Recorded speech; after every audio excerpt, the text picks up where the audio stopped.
Hello everyone, welcome again to fine art study. आज के इस वीडियो में हम पढ़ेंगे सौंदर्य शास्त्र यानी कि एस्थेटिक्स के बारे में।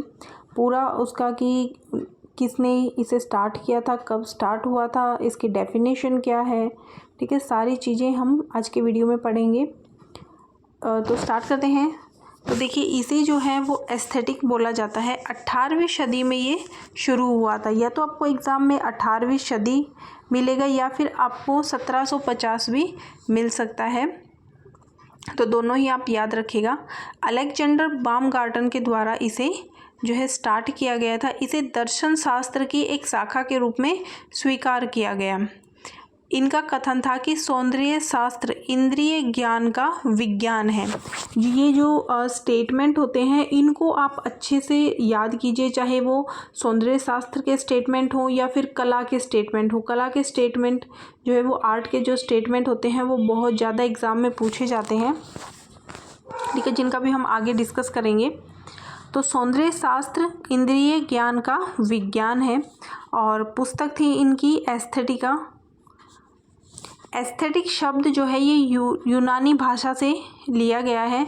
यह यूनानी ग्रीक शब्द होता है एक एस्थेसिस, उससे ये इंस्पायर वर्ड है जिसका अर्थ होता है संवेदना या फिर धारणा, इंद्रिय सुख की चेतना, इंद्रिय प्रत्यक्षों का ज्ञान के माध्यम से किया गया अध्ययन, इसे ही जो है वो एस्थेटिक बोला जाता है। ग्रीक शब्द है एस्थेसिस, क्रिया एस्थेनोमिया से ये संबंधित है, जिसका अर्थ है कि मैं अनुभव करता हूँ, समझता हूँ, सीखता हूँ।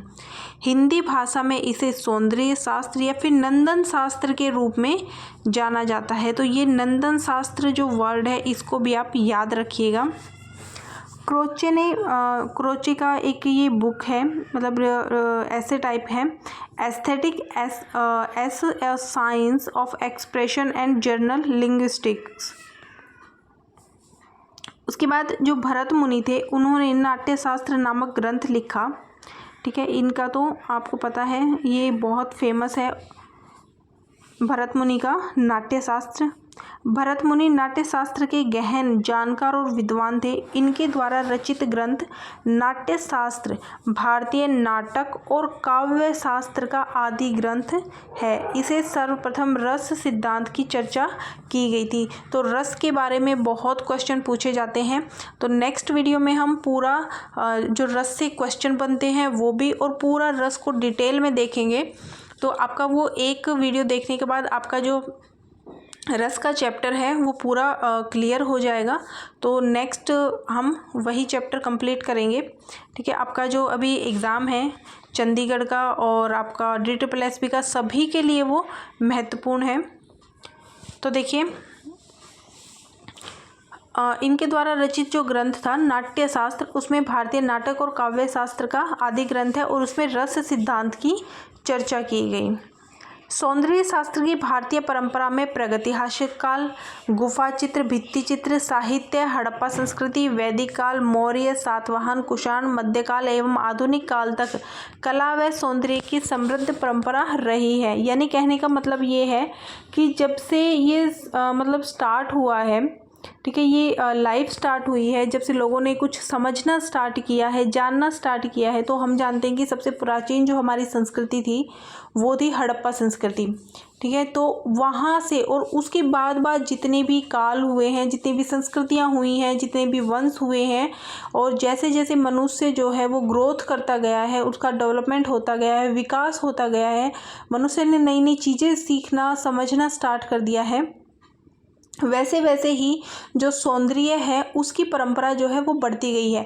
अगर आपसे कई बार पूछ लिया जाए कि सौंदर्य शास्त्र की कुछ मतलब एग्जाम्पल के तौर पर कि सबसे प्राचीन एग्जाम्पल हम किसे मान सकते हैं, तो आपने हड़प्पा संस्कृति में पढ़ा होगा नर्तकी के बारे में, काशी की जो नर्तकी मिली थी उसके बारे में। तो वहाँ उसे जो है वो सौंदर्य शास्त्र का या फिर सौंदर्य का जो है प्रथम उदाहरण मान सकते हैं, क्योंकि उसमें जो है पूरा उन्होंने कड़े वड़े पहने हुए थे, हाथ में, गले में उनके हार था, ठीक है। तो इस तरह से उनके चेहरे के एक्सप्रेशन, तो यही सब जो चीज़ें हैं ये सौंदर्य शास्त्र के अंतर्गत आती हैं। ठीक है, आई थिंक आप समझ गए होंगे।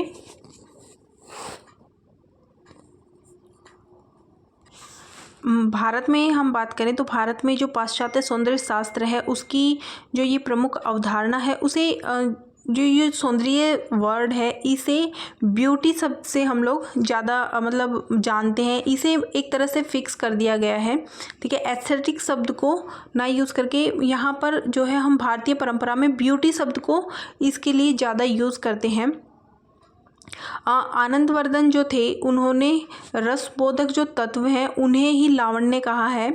ठीक है, और तो ये चीज़ें भी आप याद रखिएगा। उसके बाद जितने भी काल हुए हैं, ठीक है, जो जैसे कि वैदिक काल वगैरह हो गए ये सब, और जितने भी वेद हुए हैं, वेद में भी आपने देखा होगा कि ऋग्वेद एक तो सबसे प्राचीन है। ठीक है, अथर्ववेद में जो है एक घर होते थे, घरों को अलंकृत किया जाता था यानी कि सजाया जाता था, तो वो भी सौंदर्य की ही जो सौंदर्य शास्त्र है, ठीक है, उसी की कैटेगरी में आता है। और एक लाइन और आप याद रखिएगा कि अथर्ववेद में जो ये घर होते थे, अलंकृत घर यानी सजाए हुए होते थे, उन पर अलग अलग तरह से उन्हें सजाया जाता था, तो इन घरों को जो है वो हथिनी की संज्ञा दी गई है। और जितने भी हमारे पुराण वगैरह हुए हैं, ठीक है, तो उन सब में और जितनी भी गुफाएं वगैरह हुई हैं उनमें भी आपने देखा होगा कि पूरा कलात्मक तरीके से जितने भी जो चित्र बनाए जाते थे या फिर मूर्तियां बनाई जाती थी उनमें उनके आभूषण, उनका पहनावा, ठीक है, ये सब चीज़ें जो है वो कला के अंतर्गत आती हैं। नेक्स्ट है कि कला में सौंदर्य शास्त्र में जो है वो कला का क्या महत्व है या फिर कला किस तरह से यूज़ होती है। तो पाश्चात्य साहित्य शास्त्र में सौंदर्य शास्त्र में कला का समानार्थी शब्द कौन सा है? ये है आर्ट। लैटिन भाषा के आर्ट्स से बना है जिसका शाब्दिक अर्थ होता है कौशल या फिर प्रावीण्य। हिगेल ने कला को दो भागों में विभाजित किया है, उपयोगी कला और ललित कला।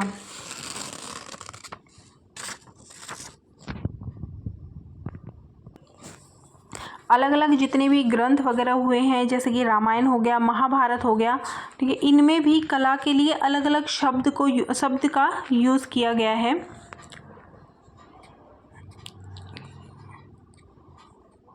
उसके बाद जितने भी जो विद्वान हुए हैं उन्होंने कला की अलग अलग परिभाषाएं दी हैं और ये सभी परिभाषाएं जो हैं वो बहुत महत्वपूर्ण हैं और एग्ज़ाम में पूछी जाती हैं। सबसे पहले तो है प्लेटो के अनुसार कला सत्य की अनुकृति है।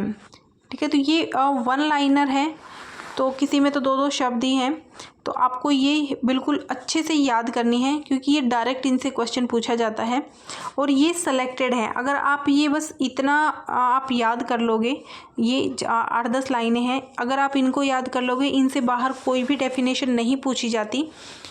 तो प्लेटो के अनुसार कला सत्य की अनुकृति है। अरस्तु ने कहा था कि कला अनुकरणीय है। प्लेटो के अनुसार जो कला है वो सत्य की एक कॉपी है, मतलब जो सच है उसी को कॉपी कर दिया जाता है, वही आर्ट है। अरस्तु ने कहा कि कला अनुकरणीय है, यानी कि जिस चीज़ को हम कॉपी कर सकते हैं, जिसका हम अनुकरण करते हैं, जो चीज़ हमने देखी और फिर उसी को हमने प्रेजेंट किया, तो वही आर्ट है। बामगार्टन के अनुसार कला प्रकृति की अनुभूति है। क्रोचे ने कहा कि कला को बाह्य प्रभाव की अभिव्यक्ति माना है। बाहरी जो प्रभाव होता है उसको एक्सप्रेस करने का जो तरीका होता है वही कला है। हिगेल ने कला को भौतिक सत्ता को व्यक्त करने का माध्यम बताया है। जो भौतिक होता है, ठीक है, उसको किस तरह से हम प्रेजेंट करते हैं, उसका जो मीडियम होता है वही कला है। कलिंगवुड के अनुसार कला जीवन की आधारशिला है, जो बेस होता है। रस्किन ने कहा है कि कला को ऐश्वर्य कृति के प्रति मानव आहार की अभिव्यक्ति माना है। टॉलस्टॉय अपने भावों को इस प्रकार अभिव्यक्त करना कि प्रेषक में वही भाव उत्पन्न हो कला है। यानी कि मान लो हमने कुछ पेंटिंग की है, तो जिस थॉट के साथ या जिस मैसेज के साथ हमने वो पेंटिंग बनाई है तो अगर सामने वाला देखने वाला जो दर्शक होता है उसके मन में भी उस पेंटिंग को देख के या उस चीज़ को देखकर सेम विचार आए, सेम थॉट आए, तो वही टॉल्स्टॉय के अनुसार कला है। हर्बर्ट रीड ने कला को क्रीड़ा माना है। क्रीड़ा का मतलब होता है खेल, ठीक है, तो कला को खेल माना है। तो ये कुछ फेमस परिभाषाएं थी, आप इनको अच्छे से याद कर लीजिएगा। 2-4 बार आप इनको रिवाइज करेंगे तो आपको इजीली याद हो जाएंगी। नेक्स्ट है इनके कुछ क्वेश्चंस हैं, वो देख लेते हैं। फिलोसॉफी ऑफ फाइन आर्ट, ये जो ग्रंथ है ये किसका है? तो ये हेगेल के द्वारा लिखा गया था। पाश्चात्य दर्शन शास्त्र का संस्थापक किसे कहा जाता है? ये सुकरात को माना जाता है। किसने सौंदर्य शास्त्र को ललित कलाओं का दर्शन कहा है? तो हेगेल ने ही सौंदर्य शास्त्र को ललित कलाओं का दर्शन कहा है। सौंदर्य कला को किसका विकसित रूप माना जाता है? जो काव्य कला है उसका थोड़ा सा विकसित रूप वो सौंदर्य कला को माना जाता है। कौन सी कला को सर्वश्रेष्ठ माना जाता है? तो ये माना जाता है काव्य कला को। पाणिनि की रचना का क्या नाम था? तो ये अष्टाध्यायी इनकी रचना थी, और इसमें जो है वो पशु पक्षियों के अंकन की विधि और मुद्राओं के प्रचलन का वर्णन इसमें मिलता है। तो ये हमारा सौंदर्य शास्त्र से मेन जो सौंदर्य शास्त्र और आर्ट के जो मेन टॉपिक्स थे या मेन कुछ लाइनें थी, ठीक है, जो कि आपके एग्ज़ाम के लिए महत्वपूर्ण है, वो हमने डिस्कस की हैं। नेक्स्ट वीडियो में हम रस के बारे में डिस्कस करेंगे पूरा डिटेल के साथ। उस एक वीडियो के बाद आपको और कुछ पढ़ने की ज़रूरत नहीं पड़ेगी, वो टॉपिक आपका क्लियर हो जाएगा। Thank you.